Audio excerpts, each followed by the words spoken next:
मैट्रिया Medica मारूफ मौलिक doctor Daulat Singh की homeopathic तरीका इलाज पर एक जामिया किताब है। इस किताब में मुख्तलिफ होम्योपैथिक अद्वियात की खुसूसियात, इनकी तैयारी, मरीज पर इनके असरात और मुख्तलिफ बीमारियों में इनके इस्तेमाल की वजाहत की गई है। बीमारियों के हवाले से इलामात की बुनियाद पर कौन सी दवा ज्यादा मौसर होगी, इस पर भी तफसील से रोशनी डाली गई है। इसके अलावा किताब में हर दवा की मिकदार, तरीका इस्तेमाल और मुमकिन रद्द-ए-अमल के बारे में भी मालूमात शामिल हैं, जो होम्योपैथिक के असूलों को समझने में मदद देती है।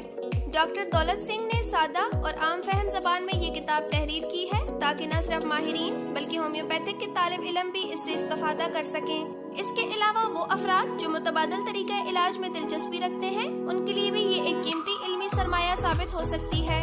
हार्ड बाइंडिंग में 873 सफ़ात पर मुश्तमिल ये किताब बमा कुरियर चार्जेस के 1500 रुपए में दस्तयाब है।